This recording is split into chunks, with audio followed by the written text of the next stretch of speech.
Shabbat Shalom, praise Yah. Here we go. The message today is about lifting up the bride of Messiah and really lifting up the bridegroom. Messiah himself was lifted up, and we will be discussing that today, and we will also be talking about the Naso Torah portion just a little bit today, and the Nissuin, the word for marriage. And so we will kind of let people get on the chat. And did Messiah drink the cup of the adulterous bride is a question we'll be asking. So I'm just going to let that play through a little bit there as we pretty hot here where I am today, and I'm sitting in my van, and I'm hoping that the sun will not overheat my phone at this point, is what I'm hoping for. But what I have to do is I gotta kind of set up here so that I can block out the sun from my phone there. Maybe that will block out the sun a little bit.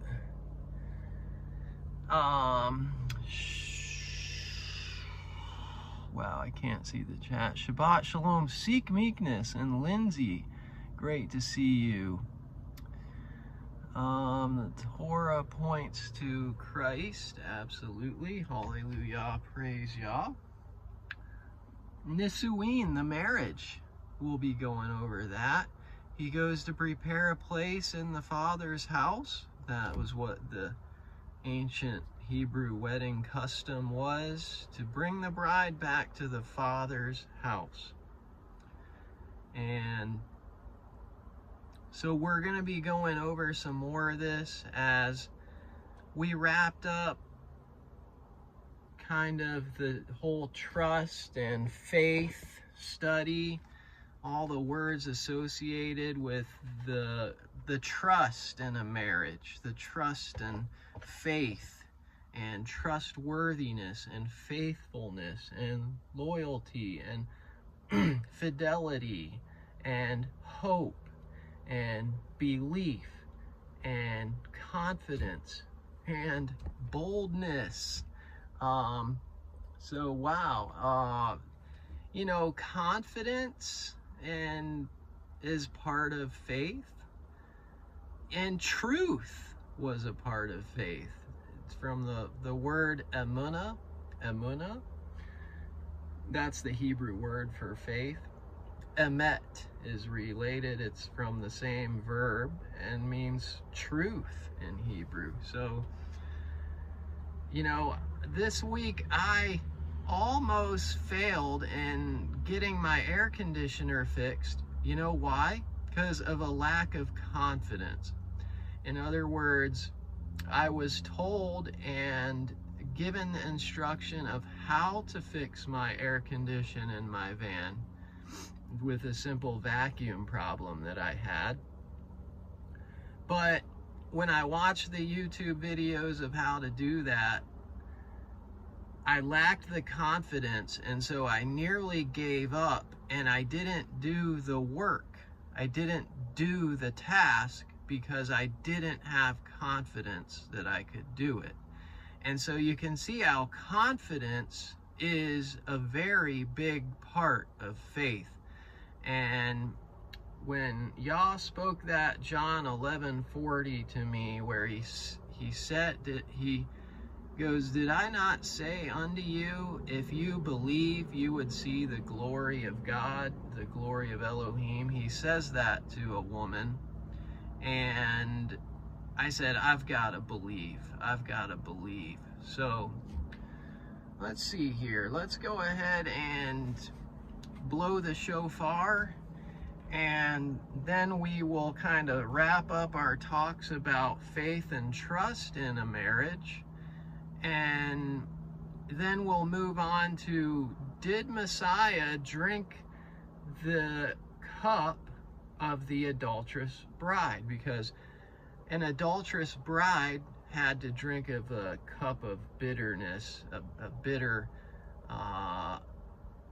water, a brew, and we'll go over that. That's actually in the Nassau Torah portion, which we're not doing a Torah portion. We're just going to go over some of the things that is in that particular Torah portion, as I've actually never done a Sabbath Torah portion before on this channel for Sabbath.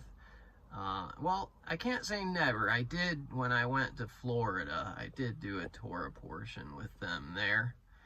And so we will go ahead and remove all that. There we go. Shabbat Shalom. We'll go ahead and give a shofar blast.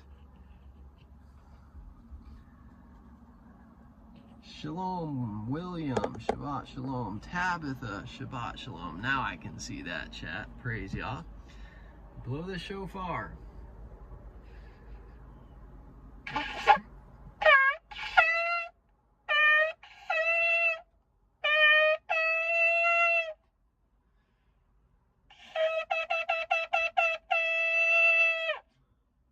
Hallelujah! Shabbat Shalom! Praise Yah! Sabbath day! Let anybody know that's down over this mountain in Asheville where I am. And the beauty about the Sabbath is, you know, the Babylonian system, and I recently discovered this and found this out. Oops, it didn't come up. There we go. Istanbul. You know that Istanbul was formerly known as Constantinople. Istanbul today. Istanbul is, so, the founder of Christianity and the founder of Islam by about 600 AD. 350 AD for the Roman Catholic Church. And yes, Shabbat Shalom Zane. There we have dad and daughter there. So Istanbul was in the times of Rome. And Rome, the statue of Rome and the statue of Babylon, what's the fourth kingdom? Is the legs of iron in Daniel chapter 2. The legs of iron. The head was of gold, and then the silver, and then the bronze, and then the legs of iron, and then the toes and feet of iron and clay. Rome remains all the way throughout to the end. And Rome began with Constantine really converting to a kind of a pagan messianic faith, a pagan Christianity faith. Well, also it's the founding place of Islam, the two world's major religions. And I also found out that, here we go, more than 90% of Istanbul's population are Sunni Muslims. The Muslims keep Friday holy, the sixth day of the week. There it is. There's Istanbul, and there's mosques. There's beautiful mosques all throughout the land of Istanbul. Wow, how about that? And they keep the day Friday holy. There it is. In Islamic practice, Friday is a special day of worship, not Saturday or Sunday. On this day, Muslims are called to pray in the congregation during the midday prayer.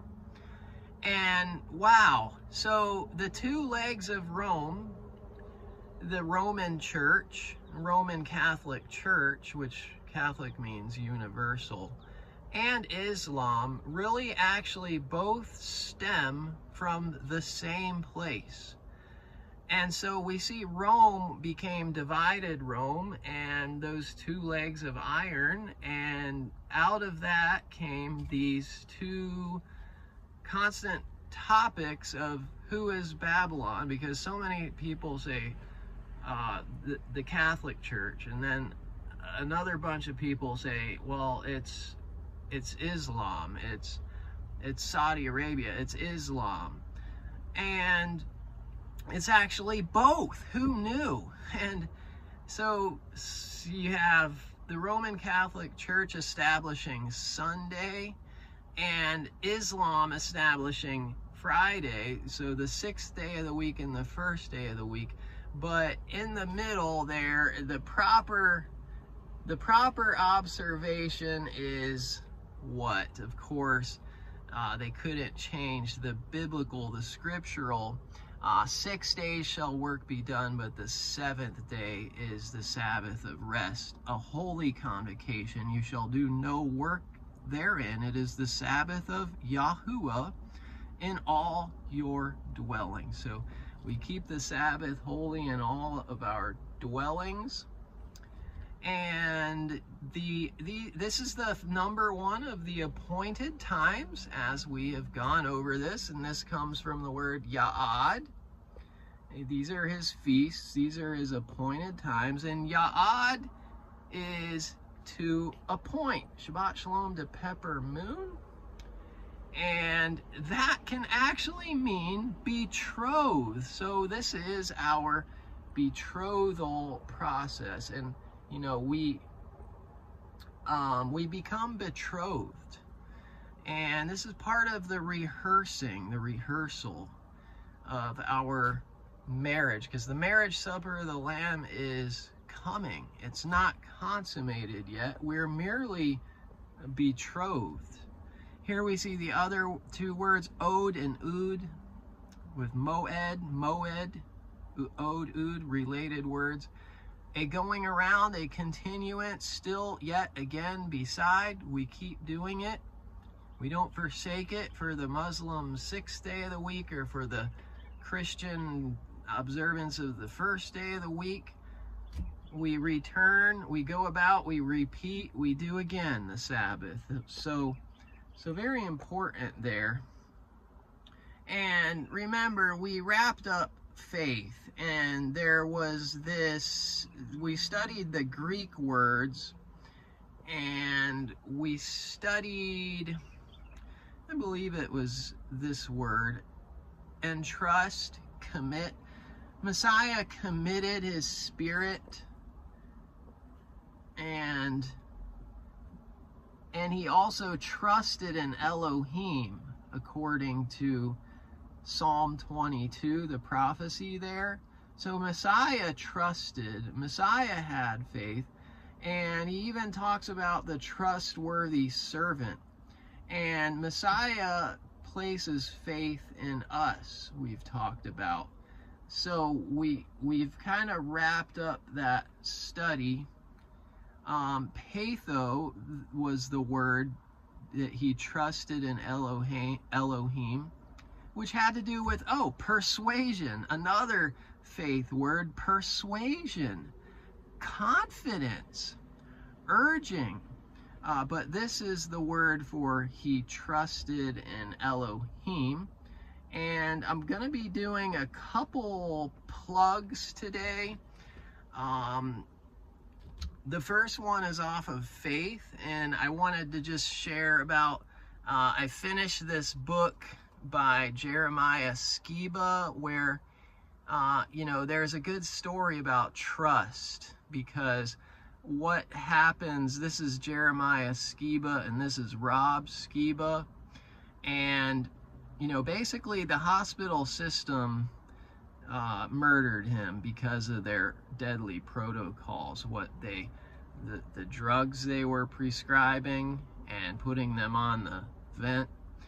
And Jeremiah tells how Rob adopted him, and there's, you know, he had to learn as a 11 to 13-year-old how to trust again, because his biological father essentially abandoned him. And I was just very moved and affected by this story, because Rob was an amazing father. He adopted Jeremiah, and he didn't have a son of his own. And so, let's see, I just wanted to read a paragraph about trust that, as I was studying the topic of trust, this came up in my reading as I was reading this book. If I can find it. Now I'm not going to be able to find it. They actually went to this camp, a father-son camp, and I thought, man, I want to go to a father-son camp with my son. And they had to go through a bunch of tasks to build trust in each other in a father and son relationship. And so this is what I underlined there. I'm actually going to give this book to my dad. Building trust in someone else was a profound struggle for me, because I had forgotten how to trust a long time ago. At the camp, I had no choice but to learn to trust again, as there were daily trust tests daily. So relationships require trust, such as closing one's eyes and feeling and free falling backwards into your father's arms. That's a good analogy. Free falling back into the father's arms. I learned I could absolutely and without hesitation trust Rob. I was learning to trust once again, because I now knew a trustworthy man, my father, Rob. And a very moving short story, mostly pictures, my favorite kind of book. It's all pictures mostly. It's actually it's 7 chapters. And after that camp, Rob wrote a letter to Jeremiah, because this was at the outset of them having a father and son relationship. Someone purchased this camp thing for them to go to for fathers and sons, because they had to learn how to be a father and a son. And at the end of that week of camp, he wrote a letter. Actually, I wrote something in there, but it shows a copy of what Rob wrote to his son, and it's just a very moving thing to read Rob's writing to his adopted son, and some of the first words of how he would start that relationship out. And he actually talks about Solomon saying a good name is rather to be chosen than riches or gold. And he basically says that Jeremiah is the anointed, the chosen one to carry on the Skiba name now, and he's giving him his son his name. So he actually requested both his mother and him he proposed to both of them, essentially. He wanted to marry his mom and adopt her son. And he talks about in that letter carrying on the Skiba name, the new name he had been given, to have a real father, as his biological father was a disappointment. And so Jeremiah he's stepping up to fill the shoes, and that's what he's been doing. And he actually gave me this book when I talked to him at the Sacred Word Conference. So I wanted to share that. I thought that was a fascinating story. And Of course, his mom has her book, The Protocols, that exposes all the hospital system and the fraud that was committed, and I think that's very important. But now we need to actually push forward with our Shabbat study as I do my plugs. 1 Timothy 1:12, I thank Yahushua HaMashiach our Lord, who has strengthened me, that he considered me faithful and appointed me to service. Faithful. There's a faith verse. And how about this one? Romans 10:17. So then faith comes by hearing, and hearing by the word of Elohim. We have to hear the word to establish our faith in the word of Elohim. And this does transition into our study. Galatians 3:24, we'll be looking at the Torah today, a Torah portion actually. Wherefore the Torah, the law, was our schoolmaster to bring us unto Christ. That's what seek meekness actually just said. That we might be justified by faith. There's two faith words, just and faith. Justified by faith. And so when we study the Torah, that's what helps us come to Messiah and see him. And we see him all throughout the Torah, and we're going to see that in our study today, which is going to be the Nissuin. The Nissuin, the second of the two ceremonies. This is referring to the Erosin, betrothal, the Nissuin, the marriage, and the ancient Hebrew and Jewish weddings. Still to this day, they still practice this. And we are going to be, let's see,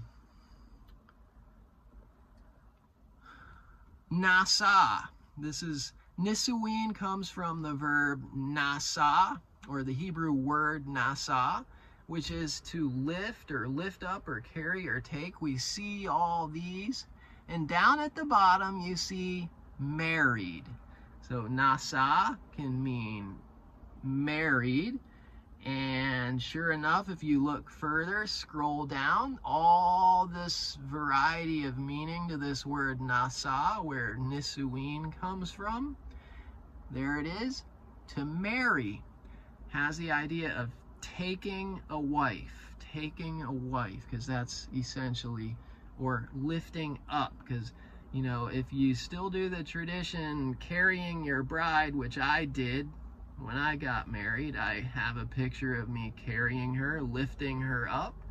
Well, that's an ancient practice, to lift up the bride, and that's what we're talking about today.